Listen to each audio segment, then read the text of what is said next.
My name is Julie. I currently work with my husband, Scott, at his family's small business.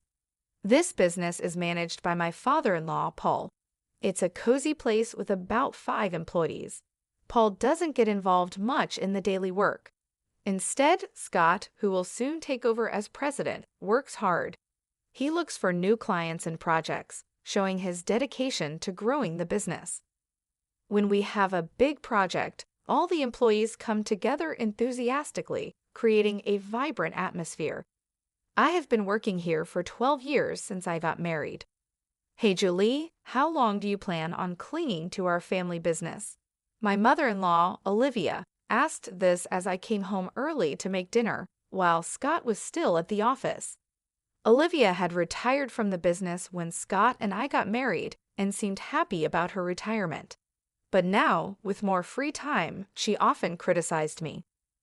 "What do you mean by clinging?" I asked, trying to stay calm. Olivia sharply replied, "Exactly what it sounds like. You must have married Scott because you couldn't find a job anywhere else, and now you're just taking advantage of our company." I sighed to myself. These kinds of comments from her were becoming more common. When I married, I left my previous job and joined Scott's family business by choice, not because I was fired. For some reason, Olivia thought I was completely unskilled at my job. I said before that it's not that I couldn't work somewhere else. I chose to join Scott's company, I told her. But she answered dismissively, "I can see right through your real intentions." She thought she knew everything about me and walked back to the living room. However, the problems with my mother-in-law weren't just her words. She had quit her job promising to look after the house, but she never helped out. My father-in-law often asked her to do some chores since she was home all day, but she stubbornly refused, saying, "I've worked all my life, now it's the daughter-in-law's turn to do the housework." As a result, I usually ended up making dinner. Olivia seemed to make and eat her own lunch as she liked, but she never cleaned up afterward. Each day, as I returned for my errands, the sight of piled-up plates and utensils greeted me, stirring a mix of frustration and resignation within me. Gathering my courage, I decided to address this domestic issue one sunny afternoon. "Olivia," I began hesitantly, trying to sound as diplomatic as possible, "I've noticed the dishes often get left in the sink. It would be really helpful if you could tidy up after your meals. It's just a small request, but it would mean a lot to me." To my dismay, Olivia's response was far from understanding. Her eyes flashed with anger as she snapped, "Are you trying to give me orders in my own house? You're just a daughter-in-law. How dare you dictate what I should do?" Her sharp and unyielding words reminded me of the delicate balance in our family dynamics. "I wish Helen were here instead of you," Olivia continued, her voice laced with a mix of longing and bitterness. Helen, Scott's younger sister and my sister-in-law, was a spirited and ambitious woman. Our encounters had been limited to brief formal meetings, and she was notably absent from our wedding, having canceled at the last minute. I later learned from Scott that she had overindulged with friends the night before and was nursing a hangover, unable to attend. Despite this, Helen pursued her dreams fiercely, relocating to Jersey after her college graduation to dive into the bustling world of fashion design. In an attempt to change the subject, I mentioned Helen's hard work and dedication.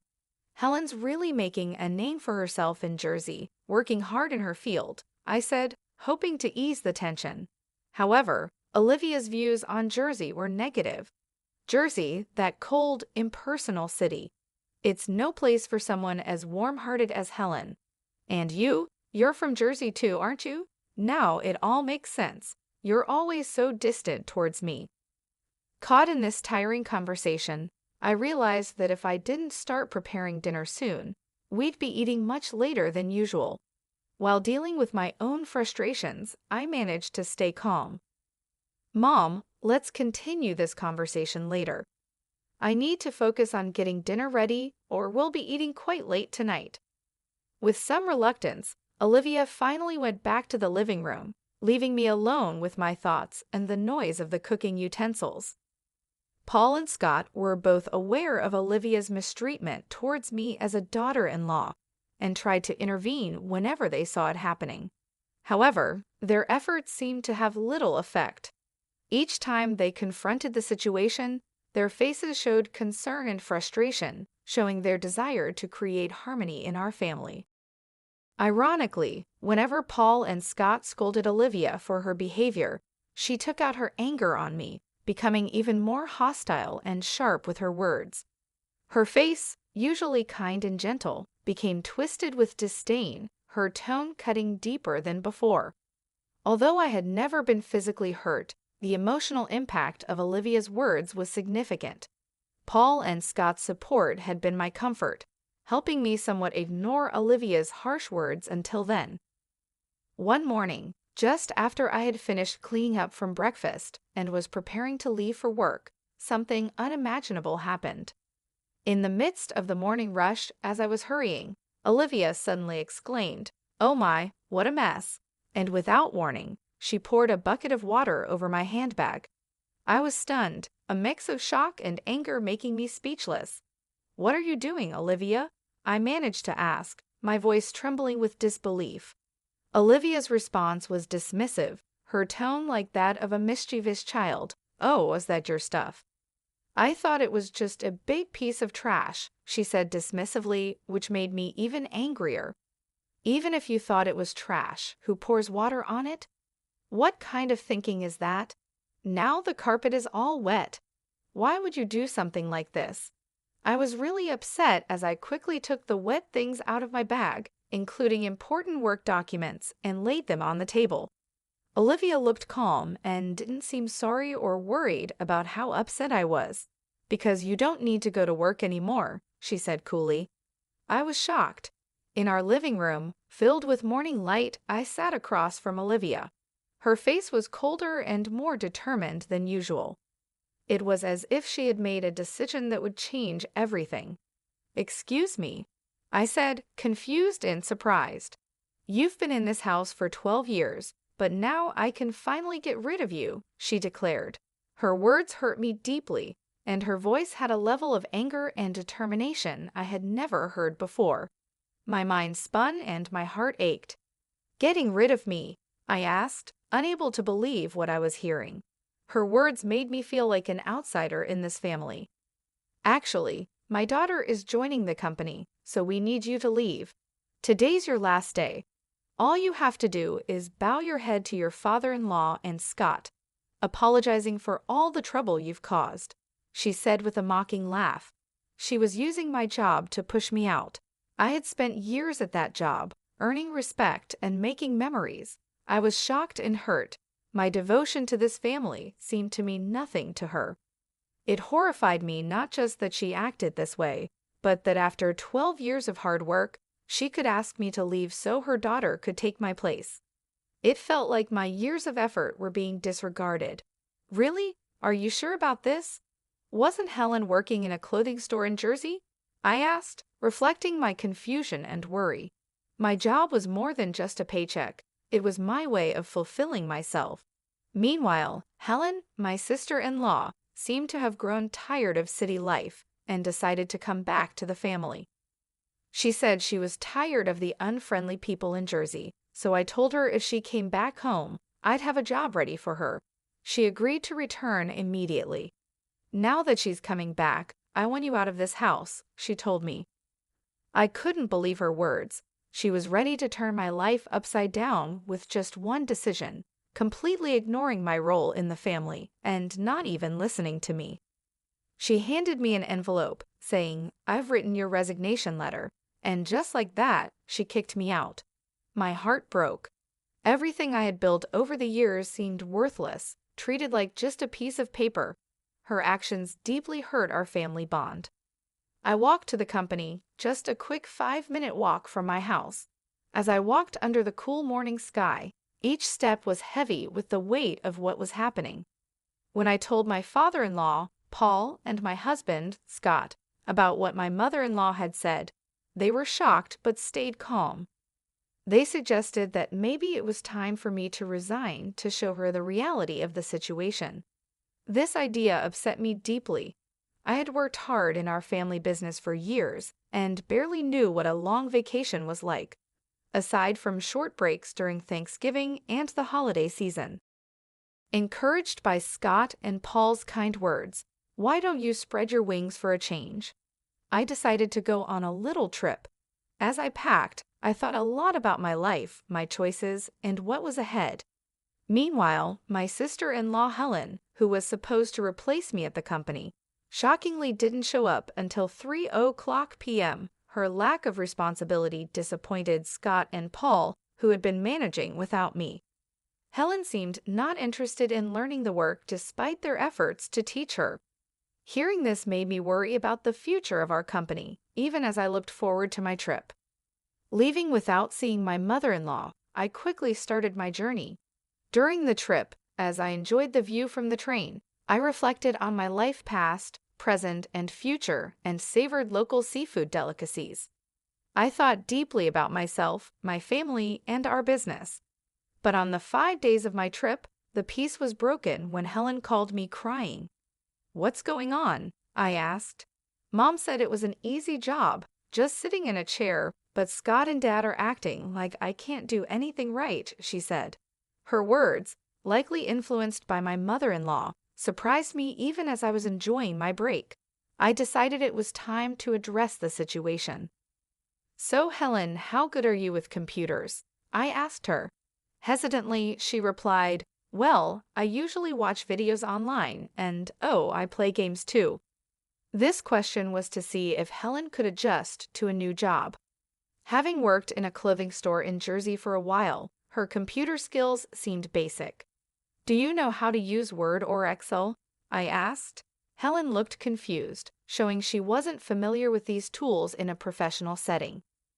Even in clothing stores, tasks like managing sales data in Excel or recording customer info in Word are common. Have you ever worked with image editing, video editing, or audio editing software?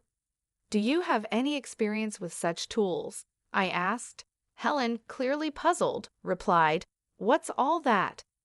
This question aimed to dig deeper into her technical skills to better understand her capabilities. Considering her background in the apparel industry, it's unlikely she never used a computer. Tasks like tracking sales, managing inventory, and inputting customer data would have required her to use Excel. When asked if she can handle calculations for sales or fill in documents, she confidently said, "I can do that." However, when I asked if she could also calculate tax, her confidence faded, and she answered uncertainly, This question tested her math skills and her ability to use them in a business context. While Helen might have other skills, it was clear she was insecure about the necessary skills for the job. Her discomfort seemed mainly due to her struggle with calculations, which could explain why she faced criticism from Paul and Scott. First and foremost, I needed to show my mother-in-law and those who tried to push me out that they were mistaken. "Since you're taking over my job," I began. I told Helen that she needed to handle the accounting tasks well and remember to be professional in her emails, because a casual tone that might be fine with friends doesn't work for business. She would also be in charge of scheduling the staff shifts. Even though our team is small, we carefully consider everyone's time off requests, so she shouldn't just think about what's convenient for her.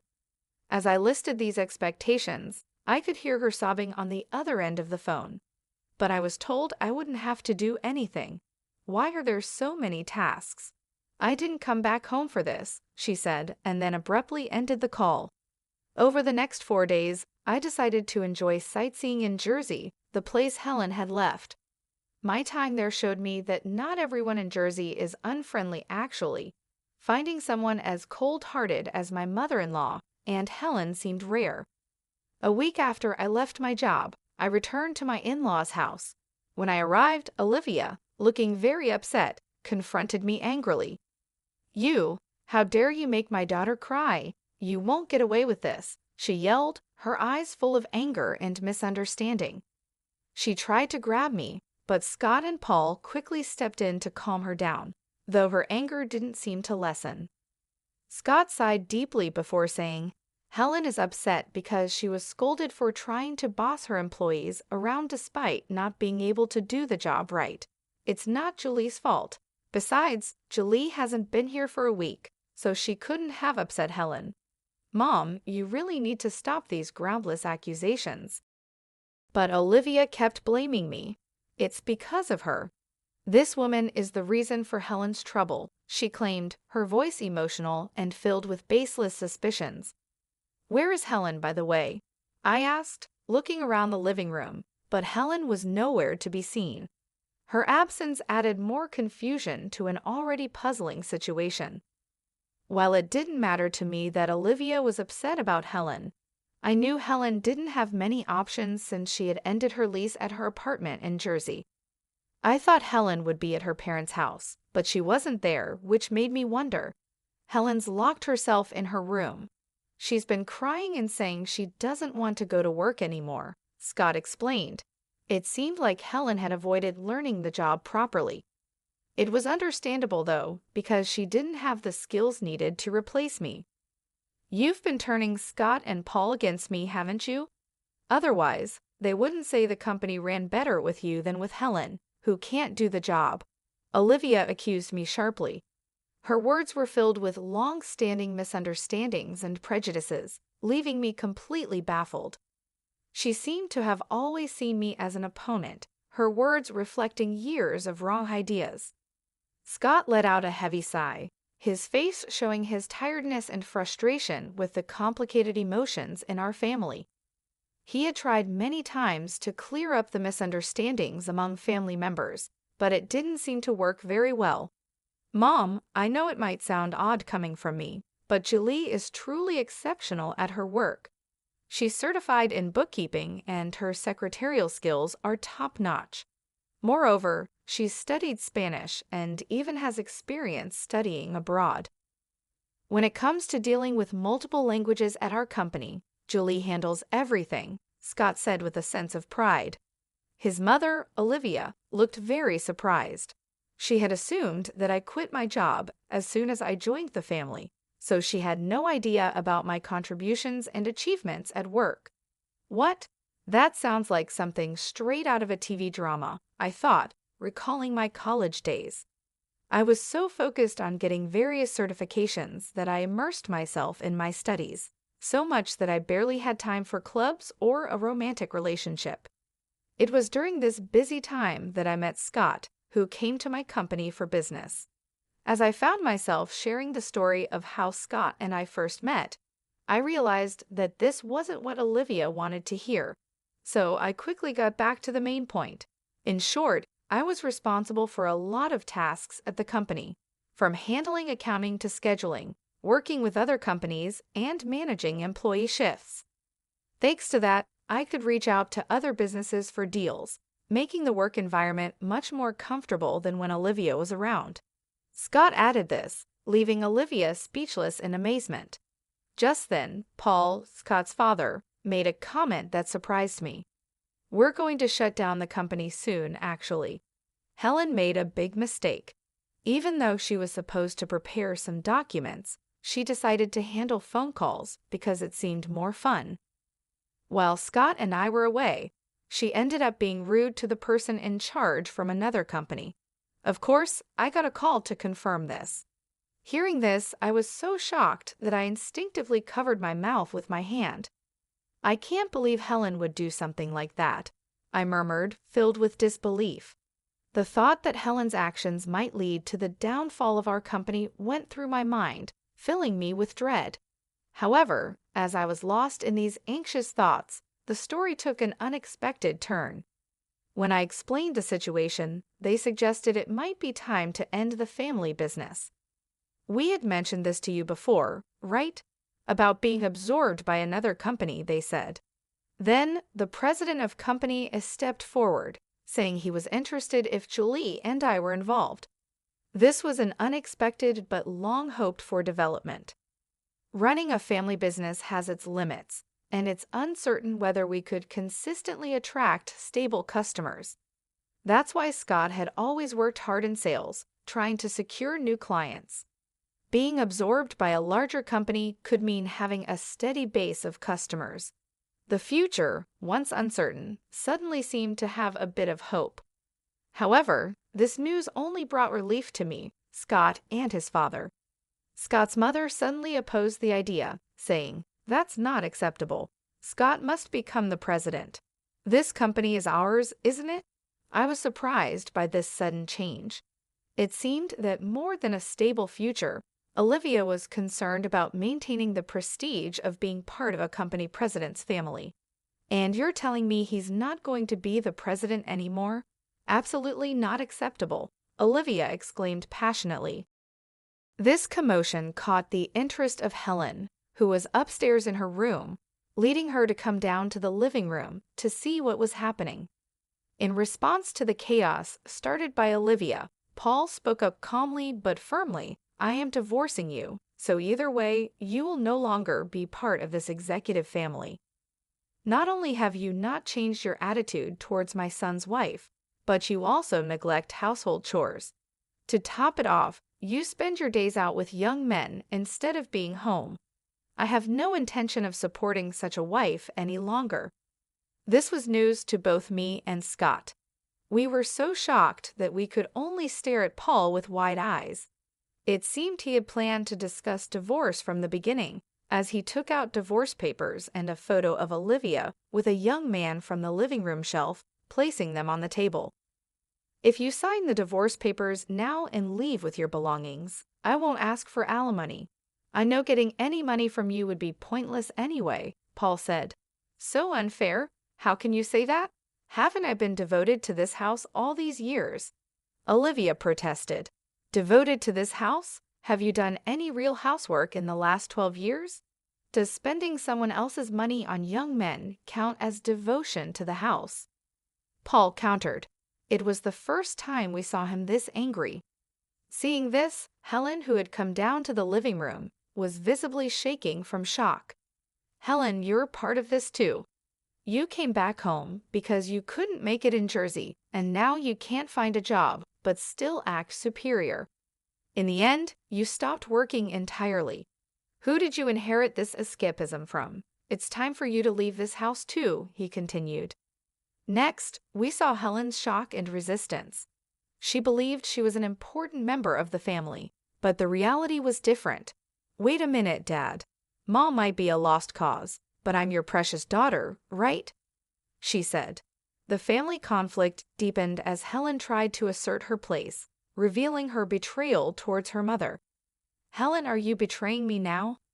Olivia exclaimed, feeling betrayed by her daughter at the last moment. However, as the two started to argue loudly, Paul sternly silenced them with a shout, "If I just kick you out, it'll cause trouble for everyone, so I've asked an acquaintance to take you in. They'll be here soon to pick you up. Get your minimum belongings ready." Left with no choice, Olivia and Helen began packing their belongings. Then, an acquaintance of Paul arrived to take Olivia and Helen away. The person who came to pick them up was running a factory with dormitories, and it seemed they would be working there. Meanwhile, Scott, Paul, and I talked to the employees about the company being absorbed and prepared for the busy days ahead for our future. Finally, I found out I was pregnant. When I told the president of Company A, he was delighted and promised to send someone to replace me, which was a huge relief. Currently, Scott and Paul are working even harder for the